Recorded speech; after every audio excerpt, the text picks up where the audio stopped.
He worked with Thomas Cromwell but survived his fall. He helped dissolve monasteries and chantries but was pardoned by Queen Mary I. Meet Sir John Kingsmill, a Tudor courtier and lawyer who somehow managed to navigate the political whirlwinds of Henry VIII, Edward VI and Mary I. On this day in Tudor history, the 11th of August 1556, Kingsmill died after a long and fascinating career. He wasn't a household name, but he was right there, quietly pulling the levers of Tudor policy and benefiting from the spoils.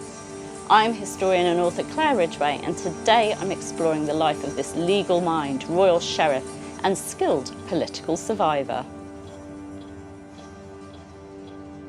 Sir John Kingsmill was from a gentry family who, in the 15th century, had served as bailiffs of Basingstoke and had settled at Barkham in Berkshire. He was born in around 1497 and was the son of lawyer John Kingsmill, who'd served King Henry VII as King's Sergeant, Justice of the Common Pleas and Chief Justice for Lancaster.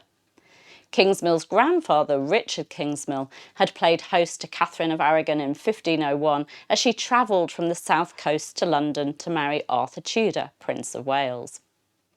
Like his father, Kingsmill pursued a legal career, entering Lincoln's Inn in 1516.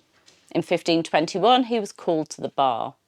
In that same year, he married Constance, daughter of John Goring of Burton in Sussex. Later, William Goring, Kingsmill's brother-in-law, would introduce Kingsmill to Thomas Cromwell, the king's right-hand man. In 1530, Kingsmill was knighted by King Henry VIII and was also made steward of Mottisfont Priory in Hampshire. From 1537 to his death, Kingsmill served as a Justice of the Peace, and then in the late 1530s and again in 1543 to 44, he served as a Sheriff for Hampshire.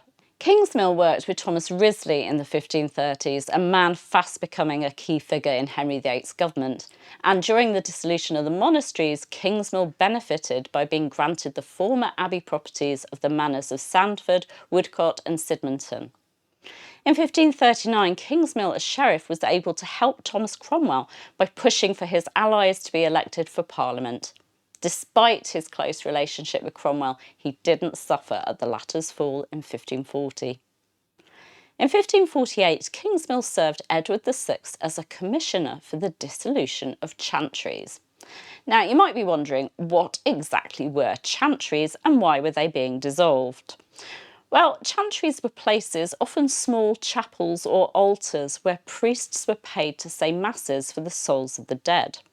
The idea was that these prayers could help a soul through purgatory and into heaven more swiftly. But by the time of Edward VI's reign, this practice was being challenged as superstitious. The Protestant reformers rejected the whole idea of purgatory, and with it the idea that prayers for the dead were necessary or even effective.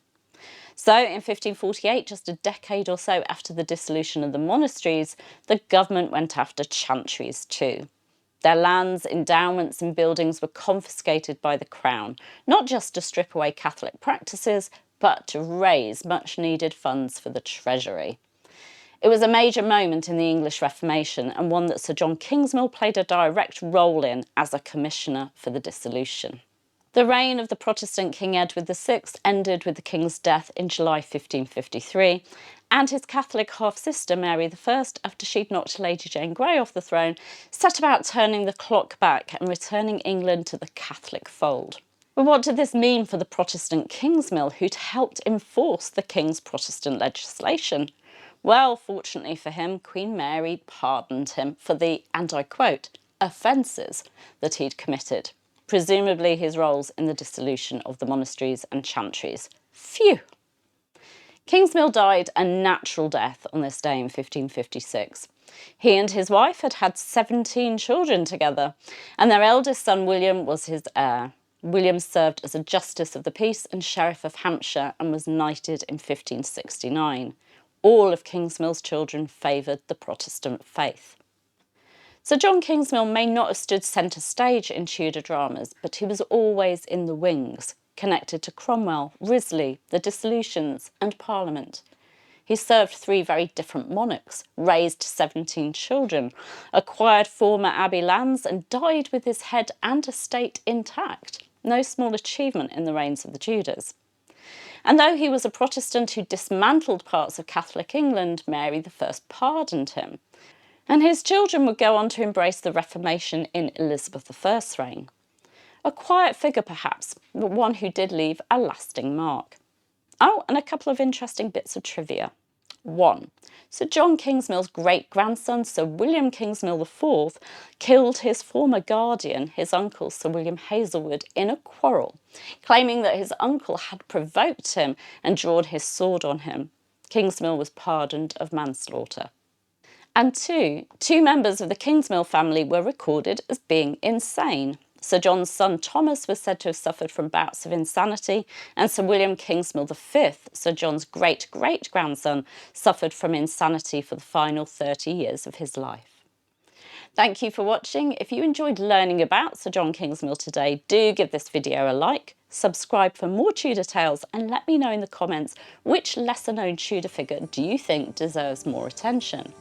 Oh, and if you'd like even more Tudor content, and who wouldn't, including exclusive videos and a beautifully curated digital magazine, click the join button here or on my channel homepage and become part of my Tudor inner circle. I'll see you soon. Bye bye.